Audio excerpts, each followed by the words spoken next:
Bom dia, boa tarde, boa noite. Estamos aqui para mais um episódio do nosso querido Bluecast, que é o seu podcast semanal para a gente conversar de tecnologia, marketing digital e empreendedorismo.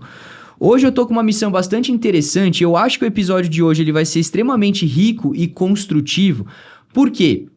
Vocês sabem que a Blue vende performance, vocês conhecem muito o Blue pelo viés de performance. E hoje a gente tem uma pessoa aqui para a gente explorar um outro lado que gera performance, mas que muitas vezes é negligenciado por marcas, é negligenciado por agências, que é a criação. E hoje a gente está com um mestre da criação, que é o Luiz Buono. E eu quero passar a palavra para ele, para obviamente ele poder se apresentar, porque eu vou ter a honra de conduzir uma conversa pela sua história, a qual eu quero muito aprender com você. Por favor, se apresente. Bacana, Gabriel. Bom, conceitualmente eu sou o Luiz Buono, né? Porque eu falo conceitualmente porque na verdade eu sou apenas um ser, né? Quando eu falo Luiz Buono eu já estou falando num rótulo, né? Mas eu sou uma pessoa que nasceu de uma família classe média alta, né? Tive todos os privilégios da classe média alta em termos de educação, qualidade de vida, poder conhecer outros países, enfim, e sou uma pessoa... Como eu sou do signo de Câncer, eu sou muito ligado pela água, pela fluência, né? Então, as coisas na minha vida tendem a ir acontecendo. Eu não sou a minha jornada não é planejada. Legal. Ela costuma ir acontecendo. E foi acontecendo na minha vida, eu acho que eu consegui ter a felicidade de ir de encontro ao meu maior talento, a minha maior aptidão que Deus me deu, que é a comunicação. Né? Desde jovem na faculdade eu já me encantei pela propaganda, publicidade, que tem a questão da comunicação por trás, e as portas foram se abrindo no lado profissional para esse mundo da comunicação. Então eu trabalhei em grandes agências, Thomson, DPZ, Young Rubicon, Léo Burnett, Salles, que virou Publicis, DM9, e depois de um tempo eu vi que o meu jeito de ser não era para virar um grande executivo, mas continuar mais focado no processo. Eu acabei me juntando com duas pessoas numa agência chamada Fábrica, pequenininha, que por empurrão de Deus virou uma das 2 ou 3 maiores agências de marketing direto do Brasil. Que legal. Depois o marketing direto perdeu protagonismo, o digital tomou conta. 2 sócios saíram e hoje eu tenho a mesma fábrica, só que com outro conceito. É uma boutique pequena, mas muito grande de coração e de alma, onde a gente faz 2 coisas: branding, que é a minha praia, e performance, que é a praia do meu sócio Thiago Galhardo.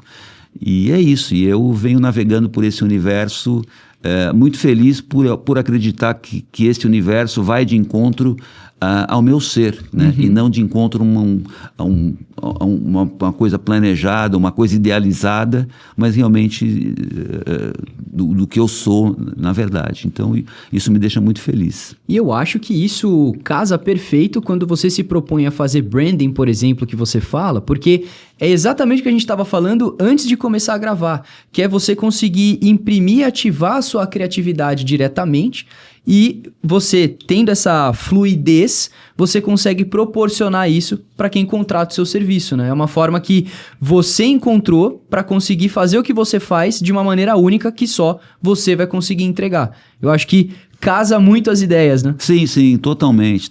Inclusive, tem um lado do branding, Gabriel, que eu acredito muito, que não é sobre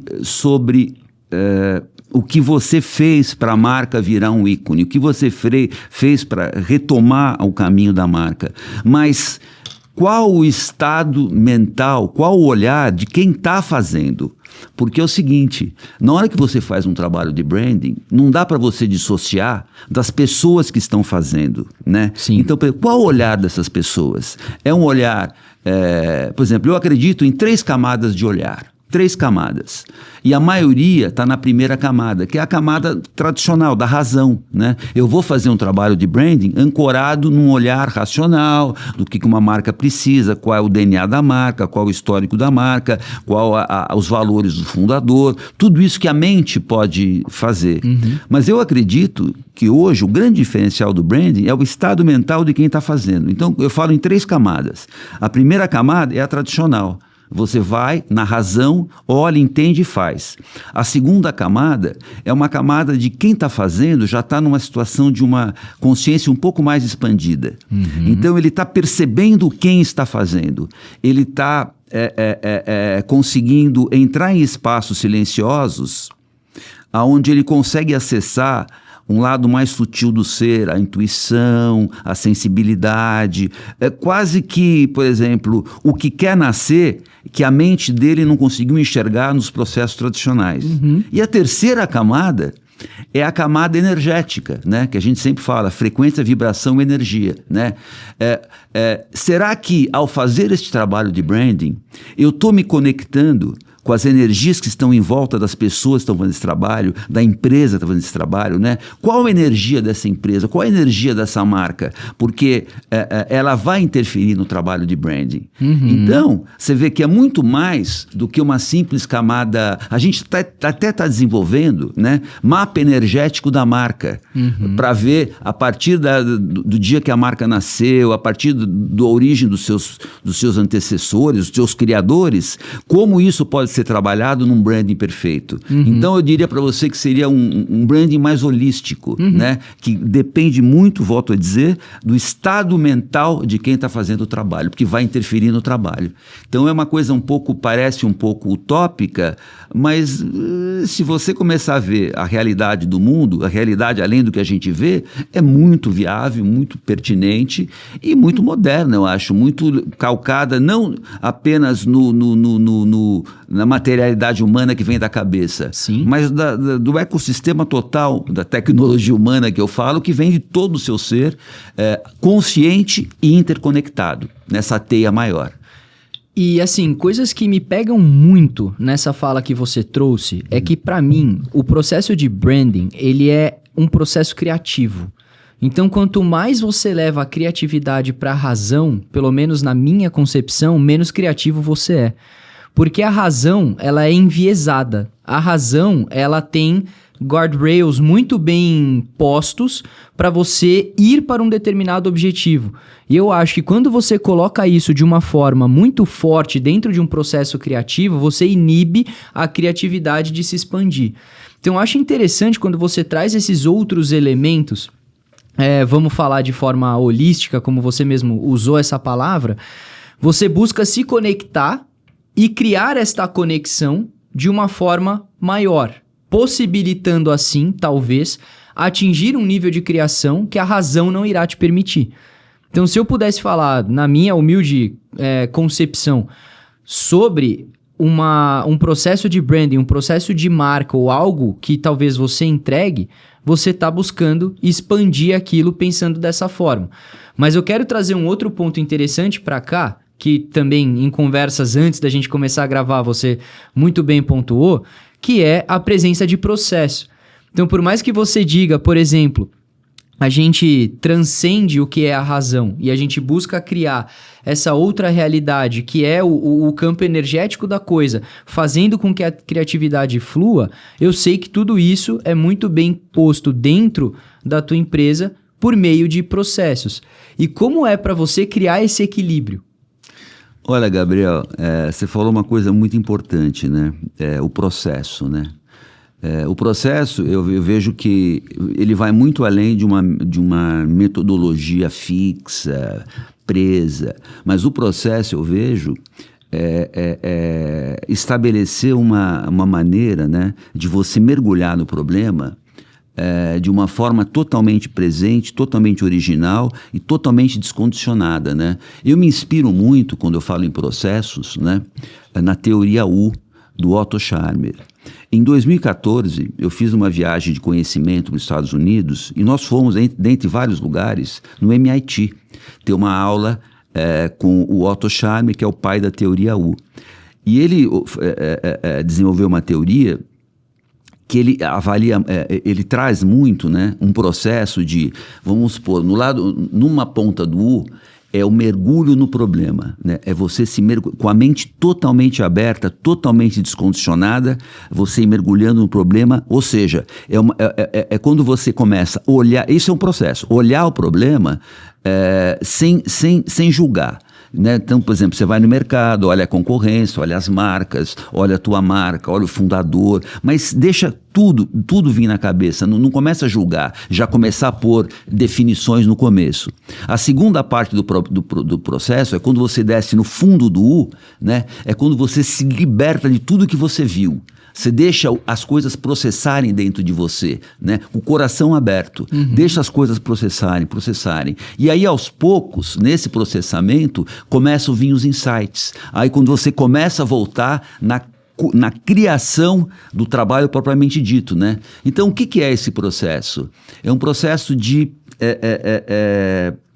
se abrir para realmente... O que naquele problema, o que naquele trabalho de branding pode acontecer que não é só fruto de uma experiência minha de 40 anos fazendo branding, mas para aquela marca, para aquele momento, para aquilo que eu olhei, para aquela empresa que eu verifiquei, o que quer nascer, o que vem de dentro de mim, né? O Otto Scharmer até tem um vídeo interessante que ele vai dentro de um lago lá em Boston, né? Mostrando a conexão, ele regaça a calça até a meio da perna, para mostrando que a conexão com aquele momento é o que vai fazer o trabalho ficar muito mais rico, né? Por quê? Porque quando você está se conectando, está entrando para dentro de você, é a única maneira de aquele branding ser totalmente original e não só filho de um processo que já condicionado, fala, marcas boas têm esse tipo de branding, entendeu? É totalmente novo, aquilo só pode ter saído daquela equipe que mergulhou naquilo. Qualquer outra equipe que fosse trabalhar ia fazer outra coisa. Então o que eu vejo muito hoje? Muito branding, perfeito, by the book, mas mais um. E eu vejo muito bem, você fala, uau! Como é que eles foram enxergar isso, né? Como é que eles foram tirar essa sacada que não vem de uma mente lógica, né? Por isso que eu vejo muito a intersecção da criação com o planejamento. É uma coisa só. É uma coisa só, as coisas mergulhando juntas, né?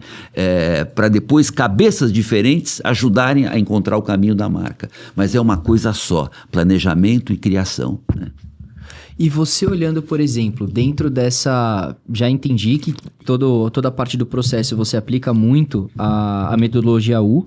E você tem todas as acepções que aquilo vai entrar em você, você se livra de tudo isso para começar a ter os insights e aí você começa a transpor isso numa possível entrega para o seu cliente. Existem outros elementos dentro desse processo de criação que você acha que são extremamente importantes e relevantes que você pode trazer para cá? Essa pergunta ela pode parecer boba, mas eu quero dizer o porquê que eu estou a fazendo. Como eu comentei no começo, a gente vive muito um mundo de performance. Então, a Blue, ela vende performance diretamente, todo mundo que está dentro da minha casa está acostumado a lidar com o que é performance e é o que nós somos cobrados todos os dias. Mas eu percebo muitas vezes que é jogado a culpa para a performance de uma marca que não necessariamente está trabalhando ela mesma da melhor maneira possível. E isso é o que eu mais gostaria de explorar com você nessa conversa de hoje. Porque você tem muitos elementos riquíssimos que levam essa concepção de marca a se colocar de uma forma que você crie a melhor conexão com o seu público. Seja por processo, seja por essa parte mais energética, mas que para mim é completamente ligada ao que é a criação de conexão da marca com o seu possível público. Porque eu vejo que muitas vezes, e aqui eu vou trazer um elemento que você acabou de falar, as marcas elas estão muito preocupadas no by the book. Então, entrega-se o que por estudo é o melhor, mas que não necessariamente é o que mais está criando conexão real. E aí é interessante porque, obviamente, quando a gente olha para uma frente de performance, isso é uma ponta dentro de uma camada gigantesca do que é a marca e do que a marca faz. E aqui estou falando de branding, estou falando de consideração, estou falando de posicionamento de marca, canais de ativação, tem inúmeras frentes ali. Mas se a marca por si só não está se trabalhando da melhor maneira, todos os outros campos, na minha visão, não vão performar bem. Por mais que você coloque as melhores tecnologias. Então, por isso de eu trazer essa pergunta. Eu gosto muito de dar todo esse contexto porque a gente consegue explorar mais dessa possível resposta que você vai trazer. Mas é porque, legal, a metodologia U, ela é um caminho muito bacana, mas quais outros elementos dentro de um processo de um bom estabelecimento de marca você colocaria como sendo imprescindível? Entendi. Gabriel, veja bem, eu acredito muito, mas muito, num mundo dominado pela máquina, dominado pela inteligência artificial, cada vez mais, por exemplo, a inteligência artificial entrando até no processo de geração de leads, de oferecer produtos no topo do funil para o cliente ir comprar, o repertório de quem está trabalhando o branding é fundamental. Por que eu falo repertório? Pelo seguinte, vamos supor que você use toda essa tecnologia U que eu falei para criar uma marca, para desenvolver uma marca e tudo mais. Chega um momento do processo que é crucial, que é o seguinte: go ou don't go, ou seja, isso que eu pus na mesa, devo seguir em frente ou não devo seguir em frente? Né? Que é o momento da decisão. Esse trabalho deve seguir em frente ou não? E aí, cara, não há como você menosprezar, ou não há como não ter uma pessoa com repertório para saber dizer se isso é bom ou isso é ruim. Porque o que eu vejo, né, por aí? Eu vejo N processos de criação. Né? Até com a inteligência artificial ajudando, ainda mais com a inteligência artificial ajudando. Agora, quem vai dizer go ou don't go é quem está por trás aprovando. Tanto a agência que está criando o processo, quanto o cliente. Né? Então, o que eu reparo? Se você não tem a sensibilidade, a sutileza do ser, né? O olhar descondicionado, o olhar de já ter feito N projetos para ver o que cola, o que não cola, porque é uma coisa mais que você intui, sabe? Você vai percebendo, você vai sacando. Então eu vejo que essa capacidade de ser o curador do trabalho, de ser o gestor no sentido de isto é bom, isto é ruim. Porque o que acontece, hoje, cada vez mais, a máquina vai te ajudar a criar. E a máquina pode fazer coisas. Agora, quem vai dizer se aquilo que ela criou é para ir para frente ou não? Se aquele, né? Olha, eu já vi muita ideia genial sendo morta por uma pessoa que não conseguiu avaliar a qualidade do trabalho. E também já vi muito trabalho, por exemplo, que eu olho, por exemplo, o pessoal de criação me chama, né, para olhar. Bono, o que você achou disso? Eu falo, isso é maravilhoso. Isso é para ganhar prêmio em Cannes. Só que não tem nada a ver com o desafio que está na mesa. Caramba! É bom! É bom se você não tivesse um objetivo, se eu não conhecesse o dono da empresa, se eu não conhecesse a história dessa marca, se eu não conhecesse o contexto que ela está inserida. Você fez um trabalho maravilhoso, mas para ganhar prêmio de criatividade e não prêmio de branding, que é um trabalho adequado para aquele desafio, né? E muitas vezes eu vejo, ainda mais num mundo cada vez mais juniorizado, onde a pessoa consegue chegar em coisas muito bacanas, mas ela não consegue assinar embaixo. Eu acredito nisso. Pode levar para o cliente. Vamos levar para a diretoria que eu vou aprovar porque esse trabalho é bom. Ninguém quer assumir a responsabilidade de fazer isso, né? Porque se der erro, ferrou. E ele nem sabe se é bom ou ruim. Ele está olhando por um olhar dele que muitas vezes não tem repertório. Né? Sim. Hoje eu acho que, por exemplo, a senioridade nas empresas, a maior importância dela é ajudar na tomada de decisão. Sem dúvida alguma. É a experiência na tomada de decisão. Óbvio que eu não posso olhar a experiência só pelo lado do condicionado, né? Puta, ele aprendeu durante 20 anos que é assim, então vai ser assim. Não é sobre isso. Porque senão você tolheria a criatividade. Sim. Eu estou dizendo a experiência de olhar um salto no escuro como sendo bom ou ruim. Pode apostar nesse salto no escuro, porque, cara, aí tem coisa, sabe? Aí tem coisa. Se você quebrou padrão e, ao mesmo tempo, é o que a marca precisa. Essa quebra de padrão. E talvez uma pessoa que não tem essa experiência não vai ter coragem para quebrar o padrão daquele jeito. E deixa eu te fazer uma pergunta sobre esse ponto que você acabou de trazer referente a um processo criativo realizado, bem feito, para ganhar um prêmio em Cannes, mas não resolver o problema do cliente. Isso é comum, por exemplo, dentro de uma área de criação, e não só se isso é comum, mas por que você acredita que isso aconteça? Porque as pessoas talvez se percam no seu processo criativo e aí elas querem justamente... A gente estava falando mais cedo sobre alimentação de ego e todas essas coisas. Você acha que é muito mais para a pessoa se colocar nesse lugar e não olhar necessariamente porque o cliente necessita? Como que isso é na sua cabeça? Tem 2 pontos aí, né? Um ponto é a inexperiência da pessoa em não ter a sabedoria de entender exatamente para que está sendo feito aquele trabalho. E se perder na criação, mesmo fazendo coisas maravilhosas. E para ela não entender necessariamente o que deveria ser feito naquele trabalho, o que você acredita que levou ela a isso? Talvez um briefing mal feito ou uma falta de conexão com o cliente? Como chegamos a isso? Olha, você falou uma palavra muito importante do briefing, né? Mas eu vou um pouco além do briefing, eu vou além do papel do líder da criação.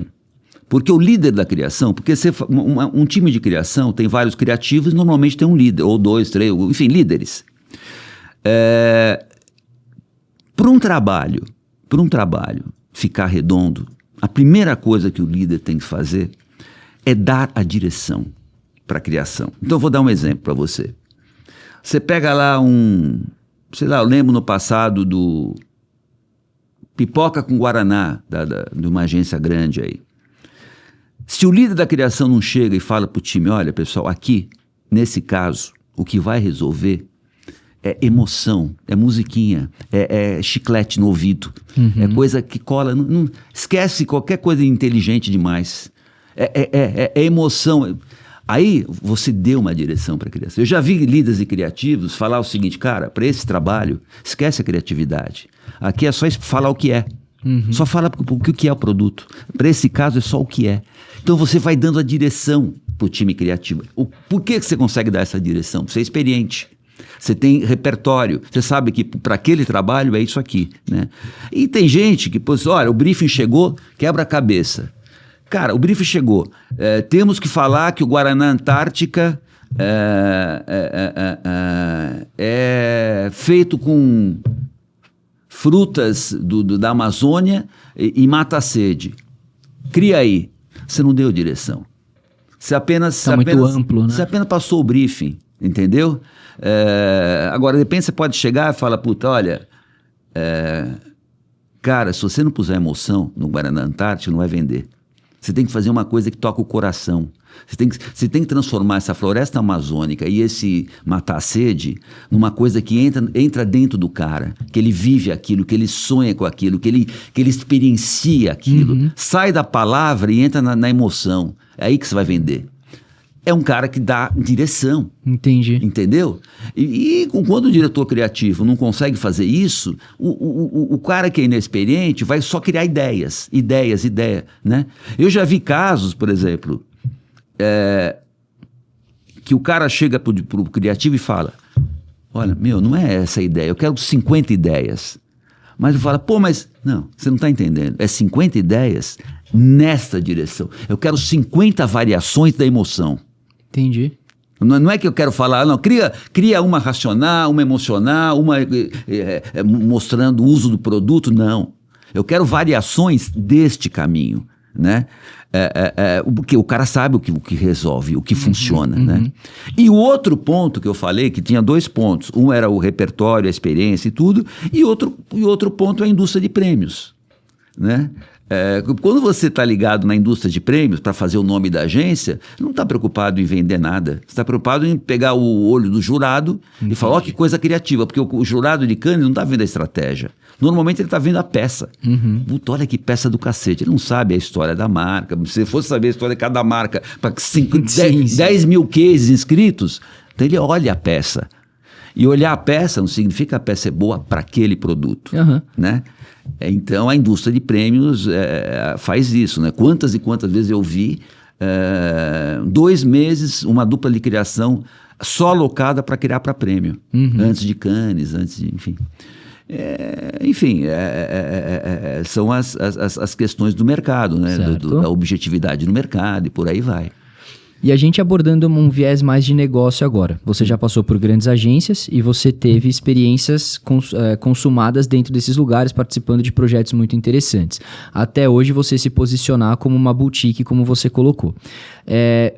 Olhando para a sua trajetória, quando você estava dentro dessas tidas como grandes agências, o que classifica elas como sendo grandes agências? Eu acho isso um ponto interessante de trazer, porque você passou por entidades interessantes, diferentes, e dentro de cada uma delas, acredito que elas foram consideradas grandes agências por fatores diferentes.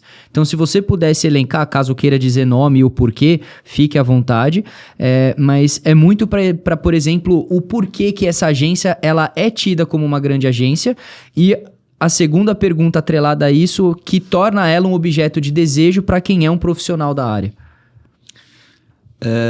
Gabriel, as que eu passei, Thomson, Young, DPZ, Publicis, DM9, por que elas eram grandes agências?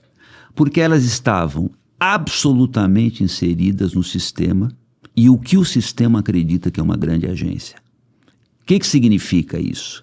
Significa que ela tinha grandes clientes, grande faturamento, grandes talentos, grande lucratividade e grande prestígio.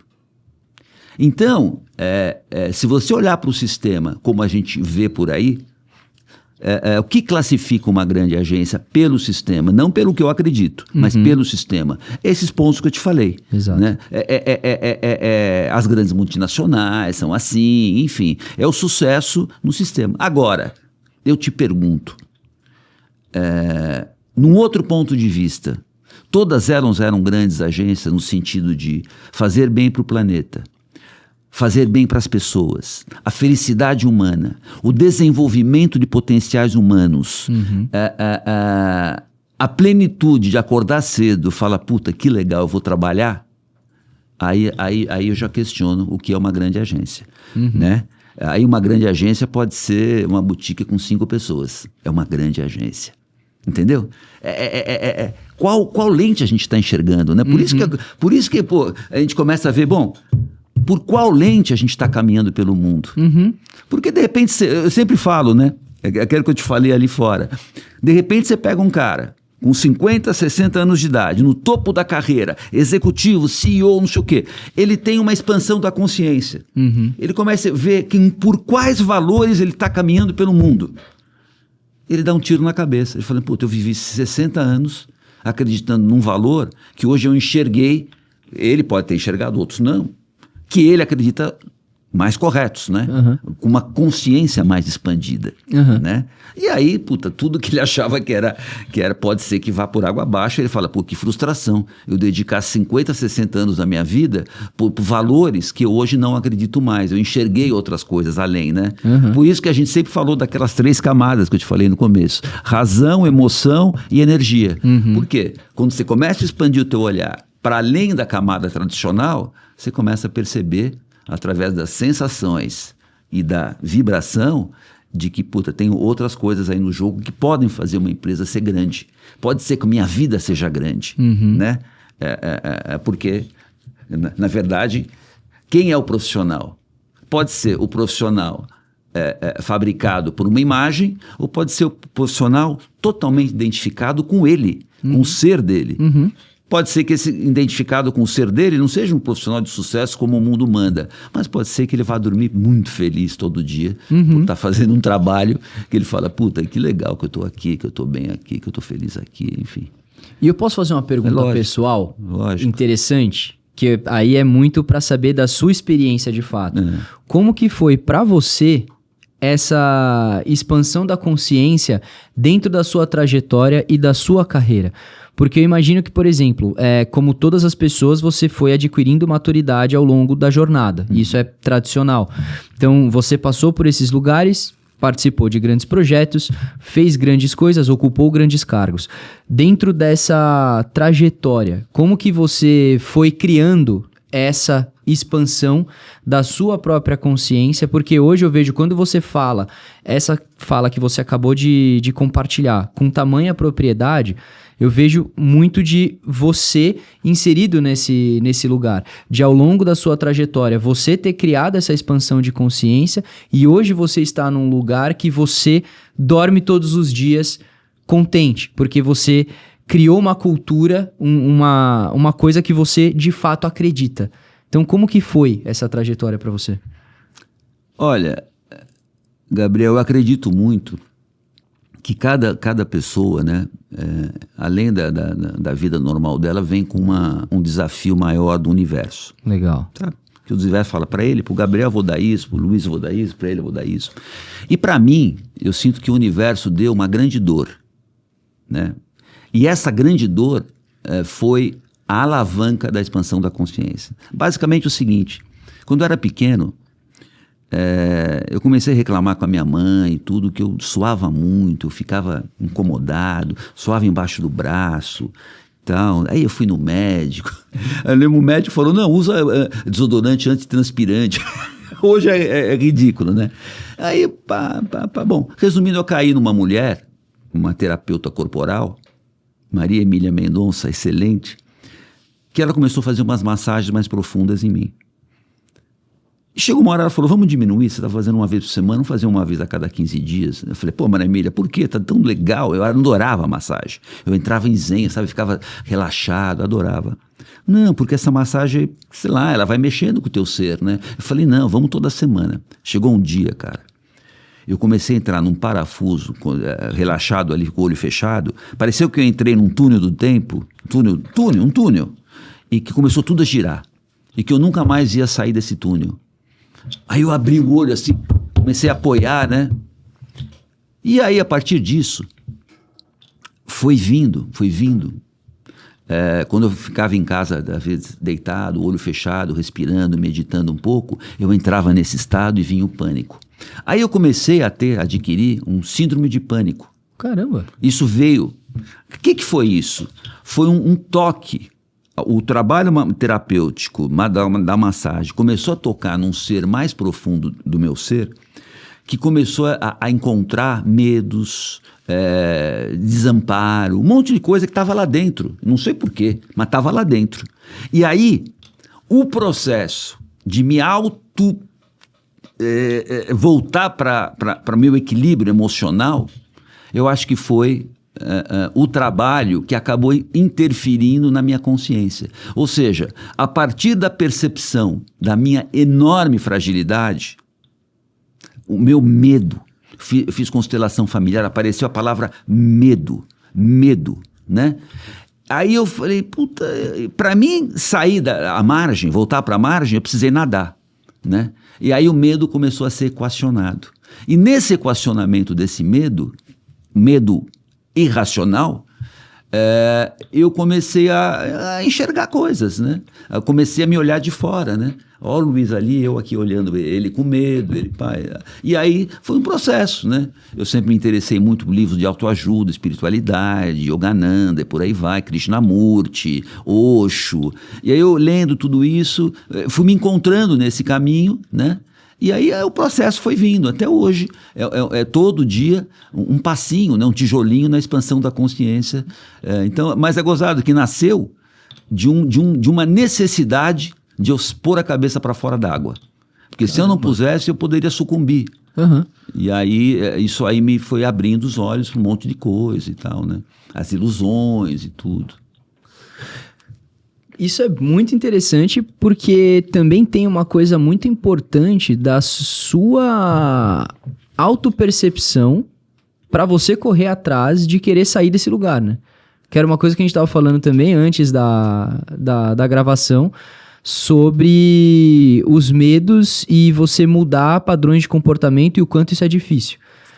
Então, a gente até usou a palavra consciência na hora, né? Então, a gente estava conversando sobre um outro assunto, mas você consegue tomar alguma determinada ação a partir do momento que você cria consciência sobre aquela coisa. E aí entra numa briga constante e diária de você para com a sua própria cabeça. porque o seu cérebro tá seguro. Por mais que aquilo te machuque, ele tá seguro ali. E você sabe que se você tiver que lutar contra aquilo, você vai melhorar. Mas naquele momento você não tem a percepção disso, porque dói. Você falou tudo. Você falou tudo. E na verdade, acho que a palavra, a meu ver, que resume tudo isso, a palavra mágica é vitimismo. Quando você passa por uma situação difícil, há uma enorme tendência para você, ao se proteger, usar o vitimismo. Aí você fica lamentando, você fala, puta, eu quero ir num médico, eu quero ir no outro, eu vou na igreja, eu vou no... Por quê? Eu sou vítima. E aí chega uma hora que você não tem saída. Ou você se ajuda, ou você sucumbe. Então, quando você começa a perceber, puta, cara, olha o vitimismo aí chegando. E aí você fala, não, ou eu nado, né? E óbvio, quando você começa a acreditar nisso, as forças ocultas, no bom sentido, vão te levar para isso. Porque você saiu da energia do vitimismo. Você começou a sair na energia da luz, né? E aí você começa um trabalho de construção da tua trajetória, da tua jornada, que aí essa construção, como a gente conversou aqui, né? Nem, na maioria das vezes não tem nada a ver com uma construção que o mundo construiu para você. Sim. Mas o que você veio para esse... Eu sempre falo, né? A jornada da vida é você ir em direção ao seu destino. Você encontrar com ele, porque no começo o destino parece ruim, chato, mas no final todo mundo tem um bom destino, até um dia ele se iluminar. Então a jornada do crescimento é ir em direção ao teu destino, que todo mundo tem um destino de se iluminar, ser um cara melhor e tal, né?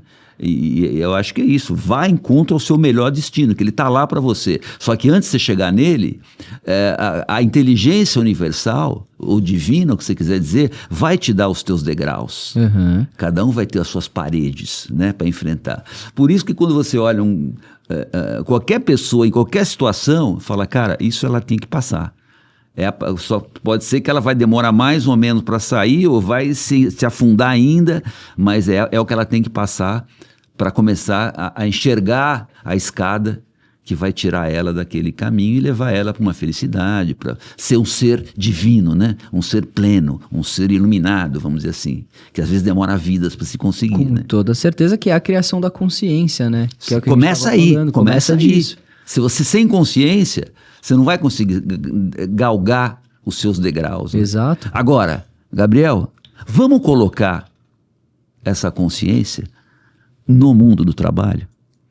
Para fazer um mundo do trabalho, não para que um sistema que alguém desenhou diga que é o melhor, mas que nós, seres humanos, acreditamos que é melhor. Né? E é possível. Concordo, o ser humano conseguiu criar inteligência artificial, acho que ele pode criar um mundo do trabalho bacana para ele ser feliz, pô, e trazer prosperidade para todos. Pô, vambora. Que eu acho que entra muito se você fosse colocar isso em níveis comparativos, eu acho que a gente pode fazer muito sobre, de novo, trazer o paralelo do que é uma grande agência. De novo, essa é uma conversa parecida, né? Quando você olha para uma grande agência no olho do que são parâmetros de sucesso para o mundo, ou a pessoa que está ali querendo propor algo que seja melhor para ela e para todo mundo que está dentro daquele processo. E aí não necessariamente ela é a maior em pessoas ou a maior em faturamento, mas ela é a maior em, talvez, um nível de percepção de felicidade. E aí você tem todo mundo trabalhando mais propositivamente dentro daquele lugar. Não que o resultado não seja importante, mas o resultado é consequência da energia que está se movimentando ali. E naturalmente ele vai acontecer de uma forma, eu diria até que muito interessante. Só que quando você coloca isso nos padrões do dia a dia de hoje, é muito difícil você ver alguém olhar para isso de fato, porque sempre antes virá o resultado. Exato. Então, o resultado, você precisa buscar formas de encurtar o processo.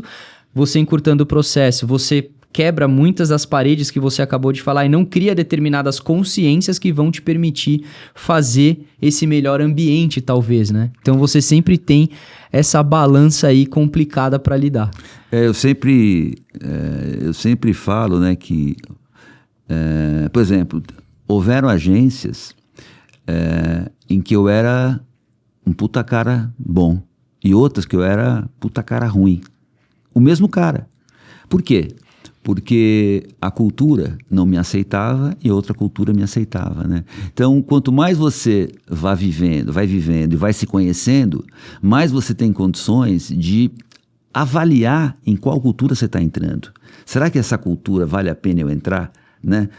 Hoje em dia, os jovens estão muito mais conscientes disso, porque no passado, como o valor da empresa sobressaía sobre o valor do cidadão, então você entrando numa grande empresa, pelo sentido tradicional, você fala, puta, não quero nem saber se a cultura é boa, não, eu estou na Nestlé, eu estou na Johnson & Johnson, eu estou na Gessilever, puta, que cultura, eu estou na melhor empresa do mundo, que todo mundo quer. Hoje já não é assim. O cara fala, não, você pode me vir com Nestlé, com Johnson & Johnson, com Gessilever.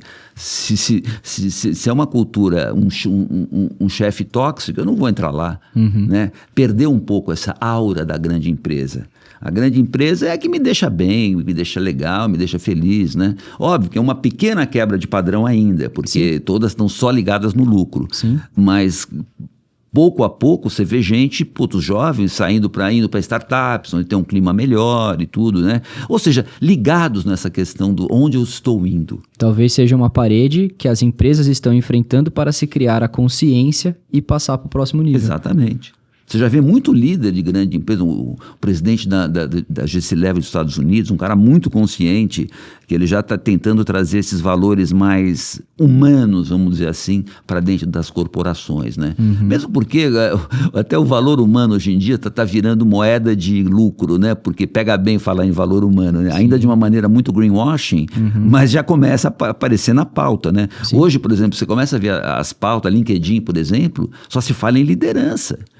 Quase que o lado técnico é default. Você tem que saber o lado técnico. Agora, qual a liderança que está ali por trás? Né? Óbvio que ainda se fala muito numa liderança em termos muito racionais, né? O cara tem que olhar, tem que prestar atenção no outro. Agora, eu queria que isso começasse a se transformar em vivência mesmo, em realidade, né? Onde o prestar atenção significa prestar atenção, né? E não colocar no quadro lá que aqui é um líder, presta atenção, e na realidade não é isso que acontece, entendeu? Ele pensa mais para ele, né? nos interesses próprios. Mas já é um avanço, se fala hoje, né? E não se falava sobre isso, entendeu? Eu acho que a gente está evoluindo para um cenário de criação de consciência onde isso tende a mudar. Talvez ainda se leve muitos anos para isso acontecer, mas só o fato disso já estar sendo trazido à tona e ser uma questão a lidar com é um passo para a criação da consciência. Então a gente pode talvez num futuro próximo ter empresas grandes mudando alguns dos conceitos para tentar trazer esse conceito de bem-estar como um todo, obviamente, sempre vai continuar visando o lucro, porque para uma grande empresa existir e por aí vai, olha-se muito para isso, mas de uma forma mais sustentável, e aí quando eu falo sustentabilidade é mais voltada para o ecossistema dela mesmo, né? Com profissionais. E repara o seguinte, Gabriel, tem uma coisa inexorável, né? As crianças, eu não sei exatamente porquê, mas a gente percebe que vão nascendo diferente. Tem uma questão de DNA, de cadeia hereditária, cadeia ancestral, que vão transformando as pessoas. O ser humano, ele vai nascendo diferente. E as novas crianças, elas já estão nascendo com um outro chip, um outro de mais prestar atenção, enfim, um chip diferente. E que não aceitam certos comportamentos do passado, né? Então, na verdade, essa evolução vai ser quase que sobrevivência para as empresas, né? Porque senão ela não consegue contratar mais ninguém. Porque a pessoa não fica. Não é por dinheiro que ela fica, né? É óbvio que nós estamos ainda muito ancorados na matéria, né? Você pega o sucesso do Vale do Silício, é meramente um sucesso da matéria, né? Onde a tecnologia consegue ditar as cartas, né? Quem tem a melhor tecnologia, quem tem a melhor cabeça, quem tem o melhor crânio para criar inteligência artificial, criar, enfim, softwares poderosos. Mas eu sinto que você vê no último SXSW, agora em Austin, se falou-se muito em liderança, um novo jeito de a empresa operar, né? Então começa a surgir isso, e juntando isso com o DNA das pessoas que nascem já diferente, eu acho que estamos caminhando para novos tempos, né? Um novo mundo, né? Um novo... até, por exemplo, a gente começar a passar, que ainda está nos primórdios, rede social com mais consciência, né? Onde você está dando uma curtida, o que cara você está seguindo, né? O que você está olhando, porque aquilo que você está olhando é energia pura. Concordo. E ela espalha energia pelo mundo, né? E tem muita gente espalhando energia ruim. Ela é uma ditadora de tendência, né? É o que a gente estava falando mais cedo também. É uma ditadora de tendência. A partir do momento que você entra naquilo, você começa a ser bombardeado por um conteúdo de determinado viés, isso tende a moldar aquilo que você eventualmente venha a acreditar. E a gente estava falando muito sobre a questão de resultado, né? Então, você não entra numa rede social hoje para ver alguém se matando de trabalhar, ou que o processo para ela chegar no sucesso é difícil. Você só vê ela falar do sucesso. E é o mais interessante, muitos deles são pessoas que pastaram muito para ter sucesso e eles vendem o pastar sempre com uma imagem de sucesso ou com uma imagem com algo muito bonito. Você entendeu onde eu quero chegar na questão da mensagem? E é muito voltado para a parte que, obviamente, você é muito mais mestre do que eu, que é a criação. Eu acho que é interessante porque é a pessoa num...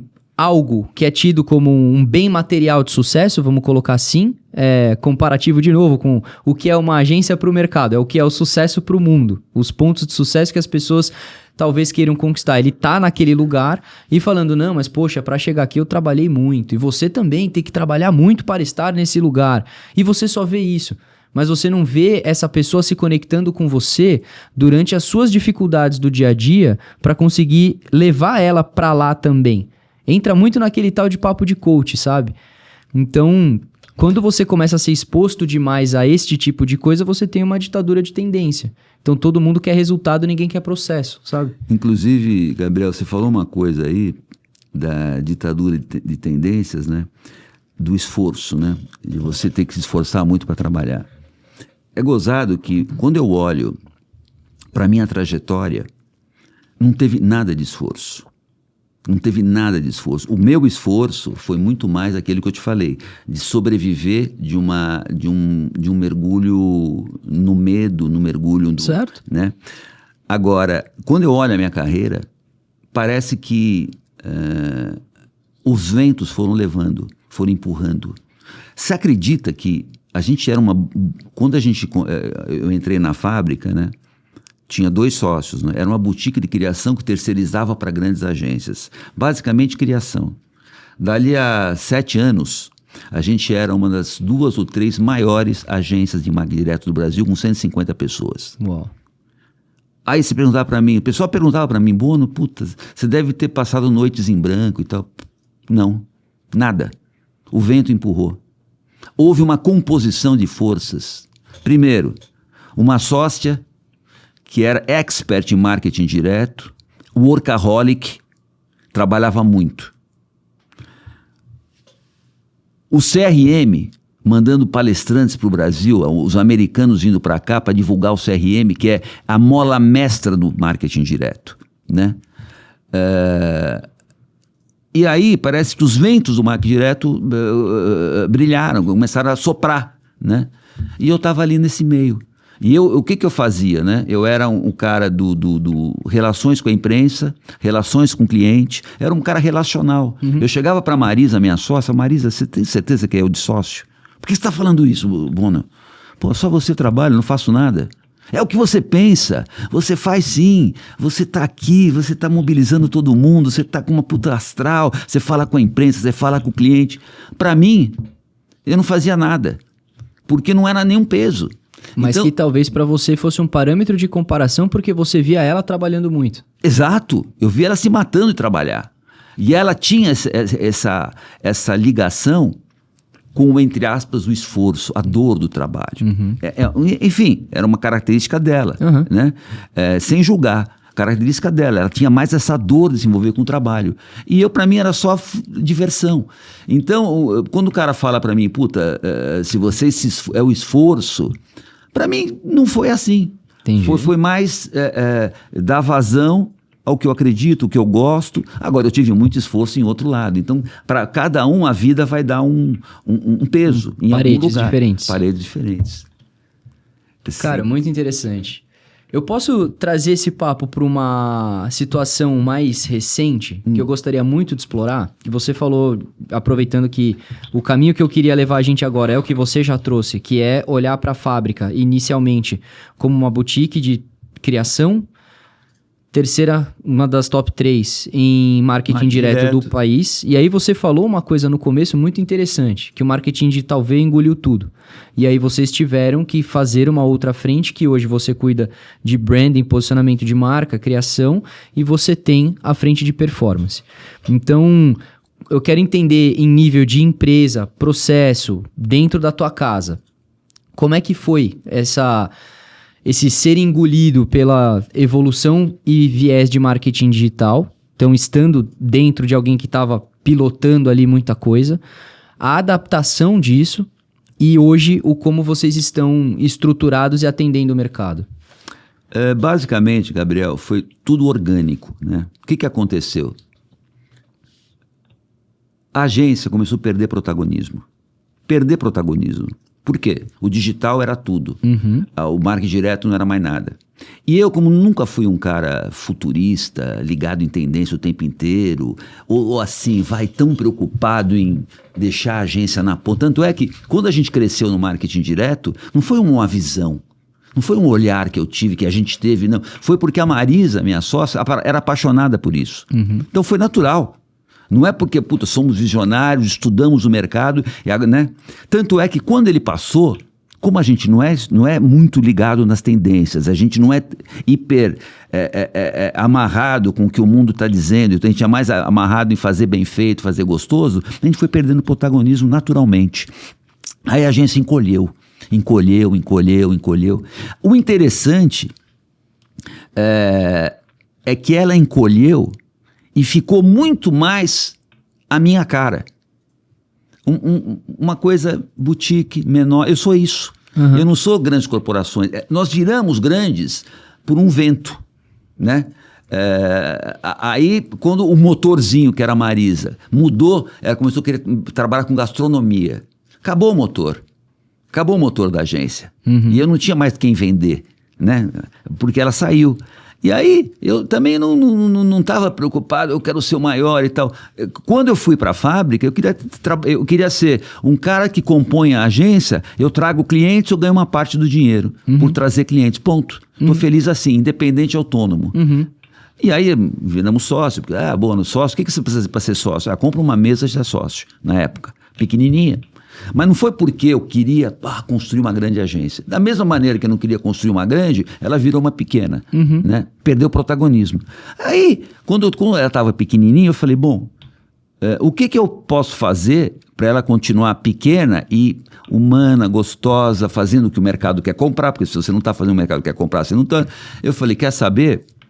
Eu vou voltar à minha origem, que é branding, que é o que eu gosto, que eu quase que obliterei um pouco o branding no marketing direto, que o marketing direto não é branding, né? Mas a coisa foi, tudo bem, eu estava curtindo ali a agência, né?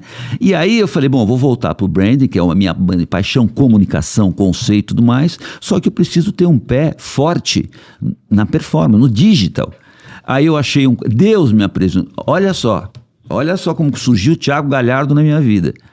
Um cliente que estava indo embora porque uma pessoa, enfim, fez uma coisa não muito legal, quis levar todos os clientes embora com essa pessoa. Caramba. Aí o cliente falou, olha, então, para mim não dá toda a maior conta da agência para essa pessoa, para ela levar embora, a fábrica acabar, vem aqui a semana que vem com o time que vai continuar me atendendo.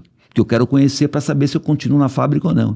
Na hora eu soltei um post no LinkedIn, na hora me apareceu 80 caras. Eu pus o dedo em um, falei, esse cara é bom. Liguei para ele e falei, tem uma reunião quarta-feira, você vai comigo para segurar uma conta. É isso.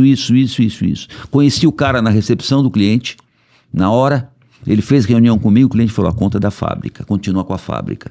E aí ele virou meu sócio no performance, no digital. Arrebentou na reunião e ele estava querendo o que na vida? Estou cansado de ser empregado. Falei, ótimo, você é meu sócio meio a meio. Eu precisava dele. Claro. E ele precisava de mim, porque eu conheço os clientes, conheço a agência, o mercado, conheço, né? E ele é fera em digital. Meio a meio, 50-50, vamos embora. Sem apego, dei metade da agência para ele. Na verdade, posso falar o seguinte, ele ajudou a me salvar de um momento ruim, então ficamos kits e estamos prosperando juntos agora, num puto astral. Ele em direção ao seu sonho de mais autonomia, e eu feliz com uma coisa pequena, boutique, que eu fazendo branding que eu gosto, olho no olho com o cliente, entendeu? Você pode ir numa grande empresa de branding, ou você pode falar com o cara que vai comprar o teu problema e vai estar na interlocução diária, e não com o estagiário que vai estar interagindo com você durante o processo. E é isso. Entendeu? Então, aí eu cruzei gente no mercado e falei, bom, você não sente mal de uma agência de 100 pessoas para uma de 15? Eu falei, nem um pouco. Pelo contrário, essa agência de 15 é muito mais eu.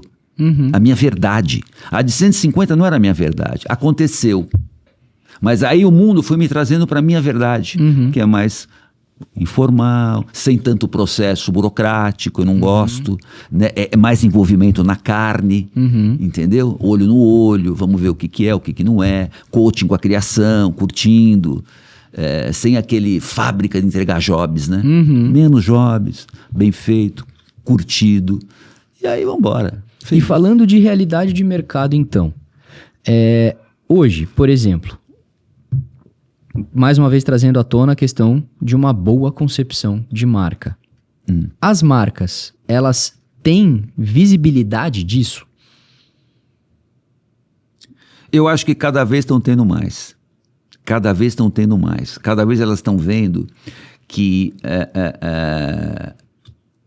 contratar um trabalho de comunicação tem muito a ver com quem vai estar por trás do envolvimento e da entrega do teu trabalho. Tá. Porque repara o seguinte, cara, o que mais hoje os clientes reclamam é que ela entrou dentro de um processo, um grande processo. E aí o trabalho todo, ele vira impessoal, ele vira uma máquina de fazer trabalho, ele vira não sei quem criou.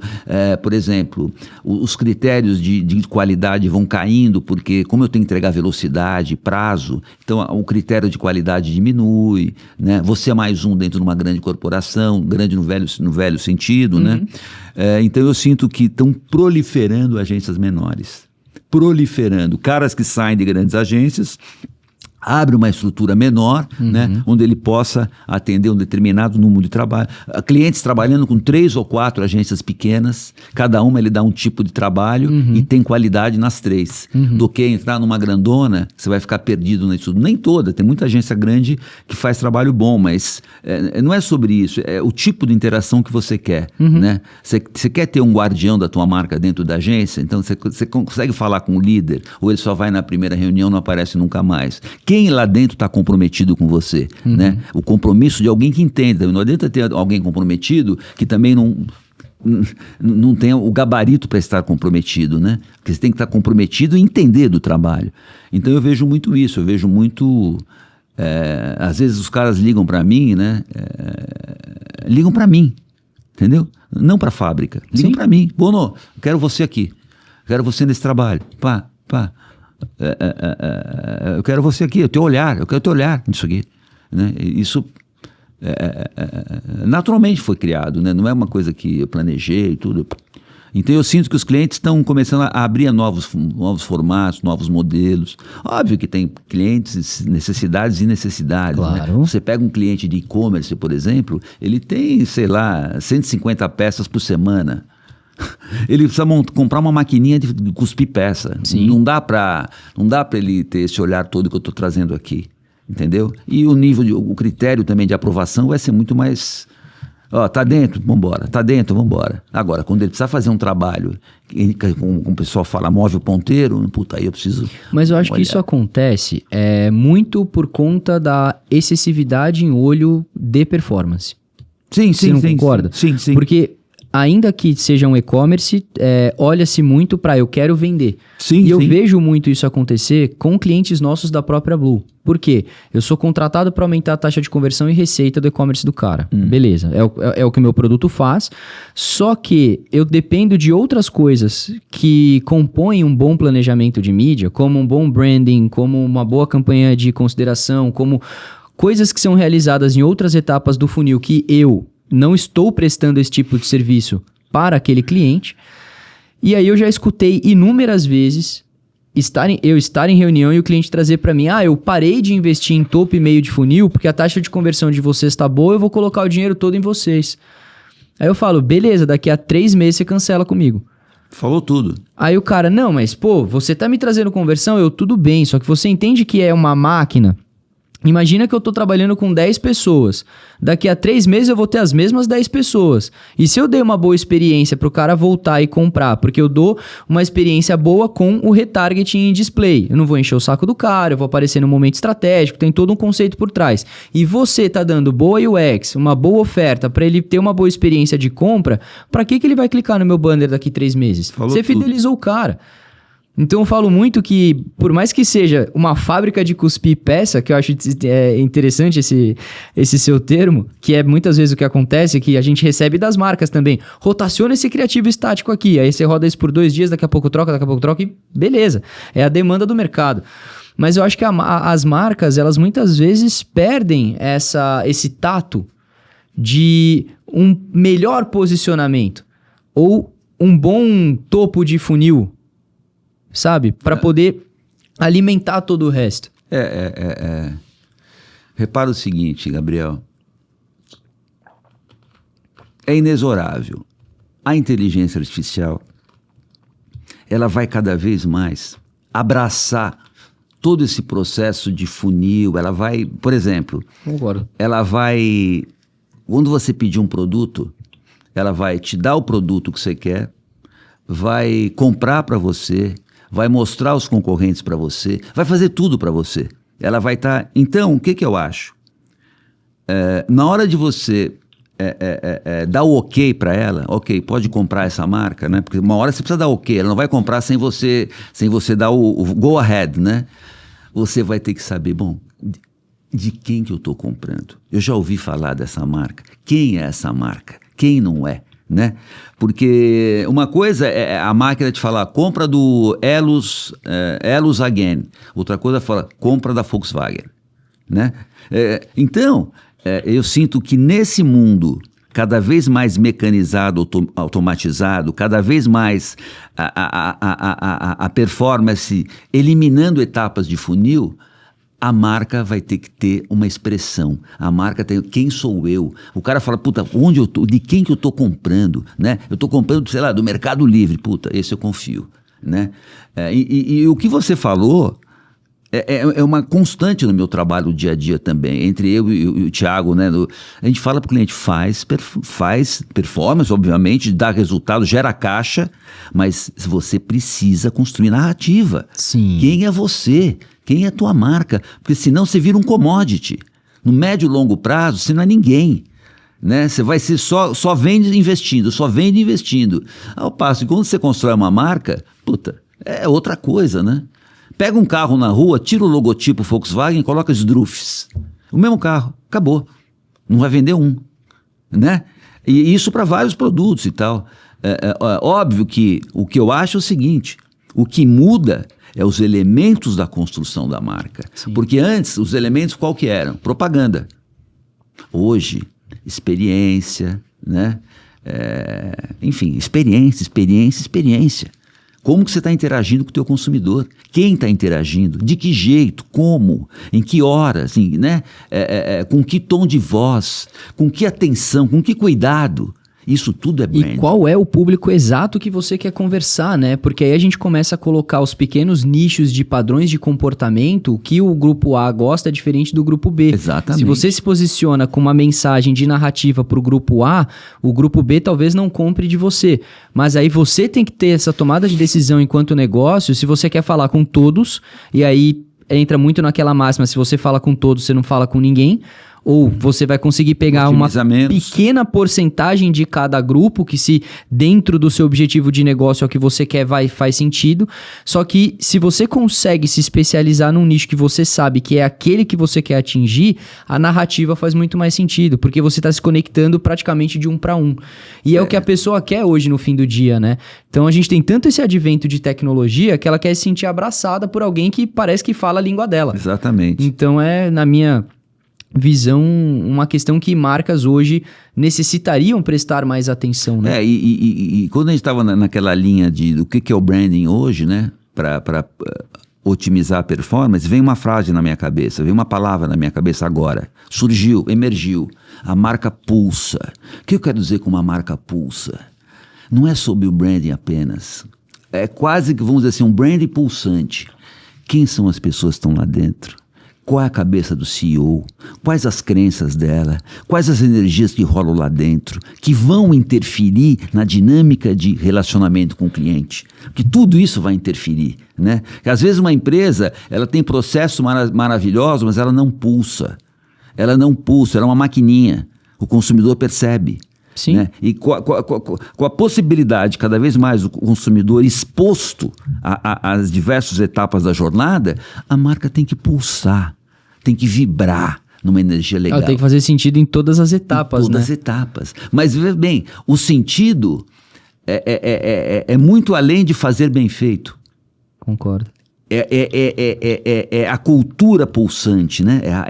É o jeitão, né? Eu sou, I am, né? Uhum. E não I will be, olha como wanna eu be, sou. que é o programa. Wanna be, exatamente isso. I am, pode vir I am. A marca tem que ser I am, porra. Porque aí você vê verdade, né? Você vê consciência e vê vibração na mesma equação. Fala, puta, essa marca é moderna, essa marca... identifico. Me identifico. Fala, essa marca, não preciso nem pensar, ela fala comigo no meu íntimo, no meu coração. Sim. Ela pulsa junto do meu coração. Né? Legal. Sem levar para o lado romântico, é do coração, do meu jeito de ser. É meu coração como, enfim, expressão da minha essência, do meu ser. Eu acho que é o caminho, volto a dizer, né? A máquina evoluindo. Performance, venda, lucro. Mas a virada de chave é quando as empresas começarem a falar, bom, tudo isso com uma enorme camada humana, da tecnologia humana, uma enorme camada de verdade, uma enorme camada de pulsação, uma enorme camada de isso tudo. Eu acho muito interessante esse caminho e eu espero que cada vez mais as grandes marcas, elas olhem para isso. Porque a grande maioria do que a gente consome hoje em dia, se você for olhar em alguma parte da camada de produção dela, a gente vai barrar nesse viés de material humano, né? Tem muitas questões dúbias aí no meio. Obviamente, visando sempre margem ou lucros maiores. Enfim, acho que é uma conversa para um outro momento, para não trocar aqui o humor da coisa. Mas muito bom, Gabriel. Eu queria muito ir para um caminho final e eu sempre busco encerrar com 2 elementos. O primeiro, eu perguntar para você se tem alguma coisa que você gostaria de compartilhar de experiência, vivência, que eu não tenha perguntado, ou algum assunto que você gostaria de explorar que a gente não passou por ele. E depois eu pedi o encerramento com um conselho para você dar para quem está assistindo a gente. Tá. Tranquilo. O caso mais impressionante que eu já vivi foi com as sandálias havaianas, né, em 1980. Eu trabalhava na Thompson, era conta da Thompson, né? As havaianas estavam em franco declínio, né? Porque as sandálias de plástico tinham invadido o mercado. Me mandaram para o Nordeste para pesquisar isso aí, porque o Nordeste era o grande foco de vendas da Havaiana, onde mais vendia. Eu fui para lá para o Nordeste, saí com os vendedores alpargatas, fui visitar distribuidores, fui nas feiras, olhar as pessoas e tal. Bom, o que eu reparei lá? Um mar de sandália de plástico e as Havaianas sumindo. Um mar de sandália. Eu ia no distribuidor, todo mundo desanimado. Falei, puta, não está vendendo, cara. O que está vendendo é sandália de plástico, Melissa, Grendene e tudo mais. Bom, voltei para São Paulo. Nos juntamos lá na agência e tal. Aí conversamos com o cliente. Então, bom, depois de muita conversa, foi tomada uma decisão. A Havaianas vai sair do mercado. Vamos tirar a Havaianas do mercado. Vamos lançar uma nova sandália chamada Samba, né? E certeza de sucesso, por quê? Porque é a marca do Brasil, Samba. Nós vamos usar uma campanha com primeiro o produto era com borracha melhor, mais grossa, tiras mais resistentes e cores maravilhosas, né? Lembrando que na época as sandálias havaianas tinha propaganda com o Chico Anísio, o racional. Não tem cheiro, não deforma, não solta as tiras. Era bem racional o produto. E aí a Samba era a identificação com o Brasil, que eram as mulatas do Sargentelli, que era um cara na época que tinha um show, uma boate com mulatas, que o cara do mundo inteiro vinha para conhecer, e as mulatas protagonizando a campanha. Isso tudo bancado por um diretor de marketing que acreditou na ideia, né? Acreditou piamente na ideia, um cara fantástico, ele tinha uma determinação na fala, uma certeza, foi no conselho da Alpargatas e vendeu, vamos tirar a Havaianas do mercado e lançar Samba. Eu vi ele na convenção de vendas, atirando assim a Havaianas no lixo, na frente de 800 vendedores. Puta, os caras falam, o que é isso? Rufam os tambores, aparece no telão a Samba, colorida, moderna, e as mulatas entrando no palco dançando. E aí, passaram o filme. Uau! Aquela puta euforia, alegria, papapá. Dali 6 meses, né? Fracasso absoluto, não vendeu nada, né? Por todo o estudo, análise, a razão, E aí, tiraram a Samba de linha, aí a história é outra, porque relançaram a Havaianas como Havaianas Top, enfim, um trabalho da UMAP, por aí vai. Mas o que eu queria dizer com isso? Eu queria dizer o seguinte: você pode juntar os melhores especialistas de qualquer assunto. Na Thompson, eu era um menino, mas tinha lá gente grande trabalhando. No cliente, tinha um cara de marketing, fera. Ele dava uma palestra ali, tu não abaixava a cabeça. Você pode colocar as melhores cabeças trabalhando, dependendo da premissa que essas cabeças estão trabalhando, pode ser um enorme fracasso. Então, por exemplo, uma enorme verdade pode se tornar um enorme fracasso. O que eu quero dizer com isso? Cuidado com as afirmações baseadas em evidências, baseadas na história, baseadas em repertório, porque tem alguma coisa que vai além da visão racional, visão técnica, visão de conhecimento. É uma visão do que vai dar certo, do que pode dar certo. De repente faltou alguém ali simplesmente falar, parem com essa loucura. Alguém que intuiu na hora. Eu não quero nem argumentar. Eu não quero trazer argumentos para a mesa. Parem com essa loucura. Não tem nada a ver com o que vocês estão fazendo. Entendeu? Não apareceu ninguém assim. Uhum. Então, cuidado com os profetas do isso é certo, isso é errado. Calma, eu não sei se isso é certo ou errado. Né? A partir de que nível de consciência está dizendo isso aí? Está dizendo a partir de um nível de... pelo que você viveu, ou a partir do puta, eu estou indo mais longe, estou indo em camadas mais profundas de sensibilidade, energia, vibração, frequência, autoconsciência. Cara, o meu ser diz que esse caminho está errado. Uhum. Para. E se você pegar na história os grandes casos de sucesso, no sentido de foi para frente, né, esse tipo de sucesso, a maioria veio de insights. O cara fala, não, pode ir por aqui que eu acredito. Sabe? Steve Jobs, Bill Gates, são caras que têm insight, eles sentem, né? Você sabe o livro que o Steve Jobs pediu para dar para os amigos dele quando ele morreu, né? Não. Autobiografia de um Yogi. Distribui esse livro. É aqui que está a minha filosofia. Ele foi para a Índia, meditou e tal. Uhum. É um exemplo, mas eu quero dizer o seguinte. O Giaronson, o velho Giaronson, nunca estudou. Montou umas maiores... Casas Bahia, nunca estudou. Bom, maior varejista do mundo. Está nele, está no coração, está no feeling, no gut feeling. Tá né? Óbvio que temos que estudar, temos que aprender e tudo, mas vamos também desenvolver a nossa aptidão interior. Porque faltou ali nesse caso alguém que falasse, para tudo. O tato. Tato. Para tudo. Isso não tem nada a ver, cara. Uma marca dessa vão jogar no lixo. Para tudo. E aí eu vou encontrar argumentos racionais para justificar o meu tato. Mas o que mandou parar tudo foi o feeling. Eu percebi que está tudo errado ali, né? Eu não sei agora citar, mas quantos e quantos cases de sucesso, né? O cara percebeu. O Albert Einstein estava andando de bicicleta, ele olhou uns raios de luz entrando assim nos aros, veio o estalo a teoria da relatividade. Veio.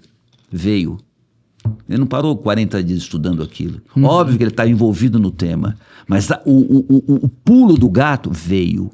O astral deu para ele. Então não vamos olhar para essas energias?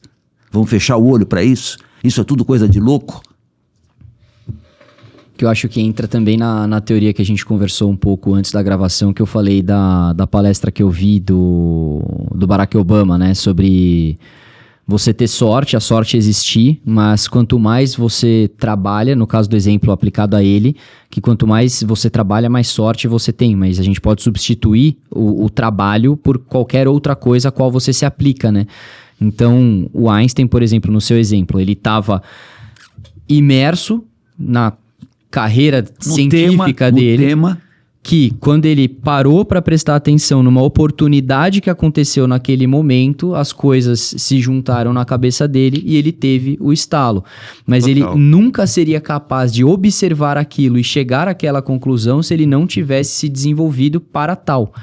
Então, acho que é muito sobre a gente trazer à tona essa questão de você ter a disciplina, de você buscar se desenvolver, independente de quais paredes a vida coloque para você, né?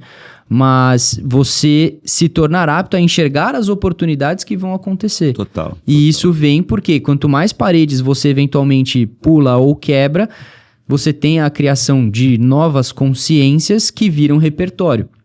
Para que quando chegue, por exemplo, numa mesa de boards, a gente vai jogar a Havaiana no lixo, isso vir de dentro e você falar, gente, isso aqui é uma loucura, parem as máquinas e vamos olhar para outra coisa, né? Gabriel, eu já estou antevendo. Sabe onde vai brotar um puta monte de ideia? Agora que eu vou embora daqui, eu vou sair andando pela rua. Eu vou caminhar por aí, caminhando para casa, para algum lugar.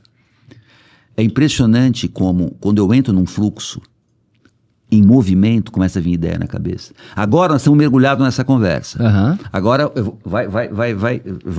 vai descer para dentro de mim. Quando eu começar a sair andando na rua, começa a vir ideia. Comigo acontece toda hora. Eu vou tomar um café com alguém, eu vou numa reunião, quando eu estou indo embora, principalmente caminhando, começa a vir, né? Enfim. E aí, vou encerrar com aquele pedido de conselho, né? Que você pediu. Por favor. Acho que o conselho maior é o seguinte: be yourself no matter what they say.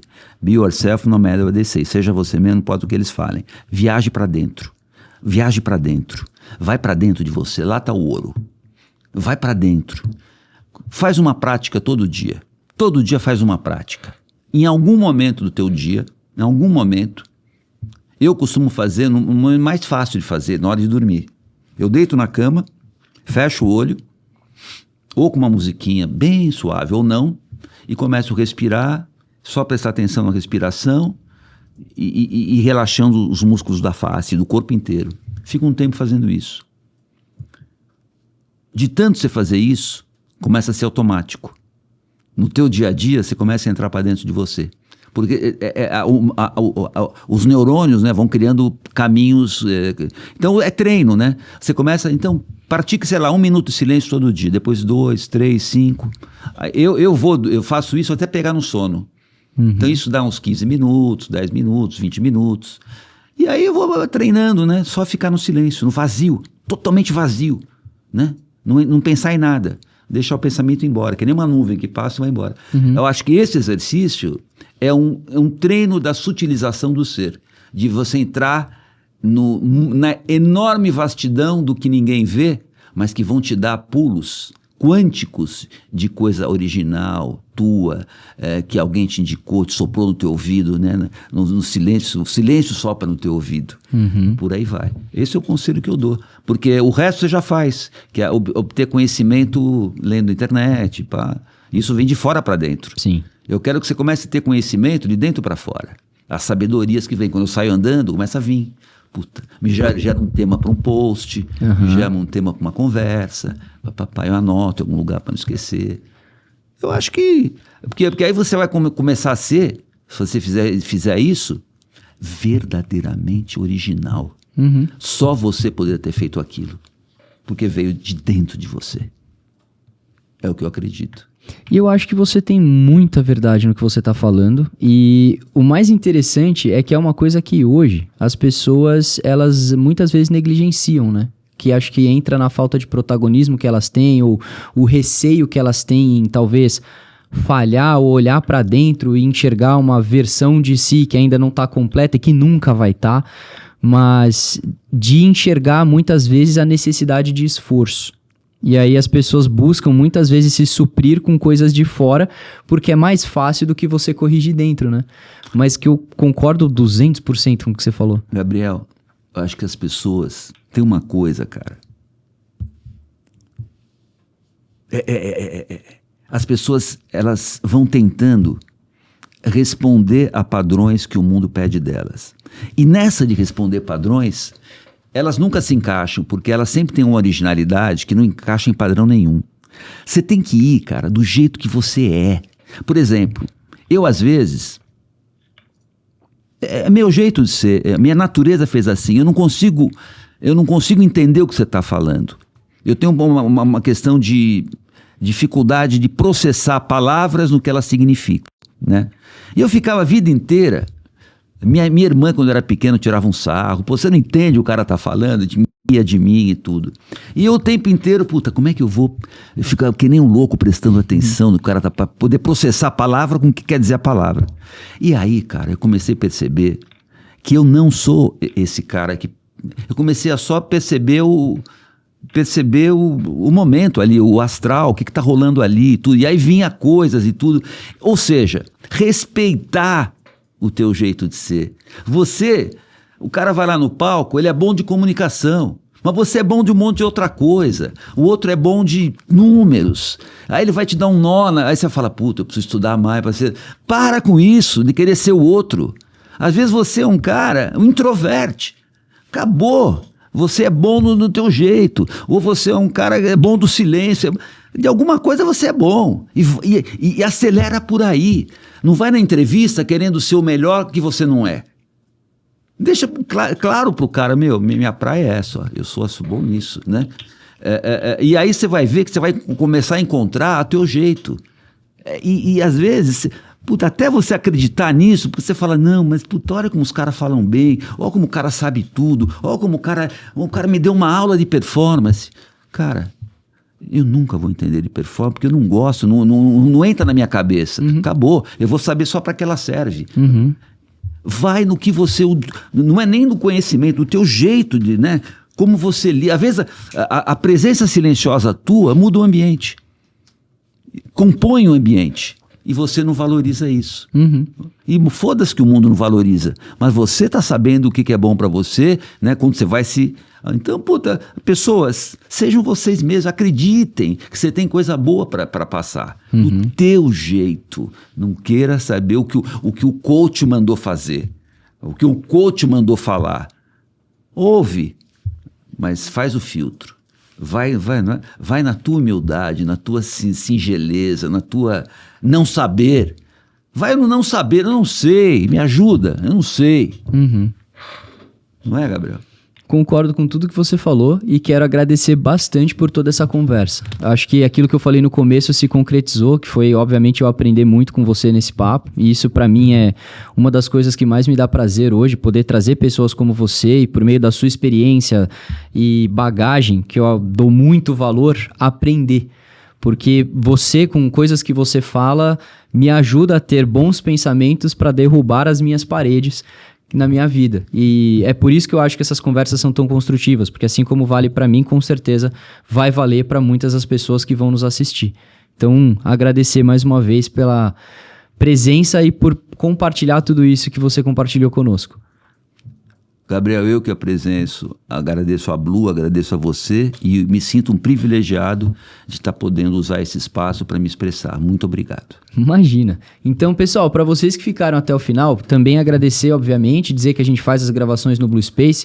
Se você quer participar e ter essa experiência, você também pode. Então, você pode sentar aqui e falar para você construir autoridade para você, para a marca que você representa, ou seja lá o objetivo que você tenha. Às vezes é simplesmente entreter. E se você não sabe por onde começar, a gente te ajuda também. Então o contato vai estar na descrição do vídeo. Procura a gente e a gente vai te ajudar a tirar essa ideia do papel. Bom, ficamos por aqui. Agradecer mais uma vez ao Luiz, agradecer ao Pedrão também. E é isso, gente. Obrigado.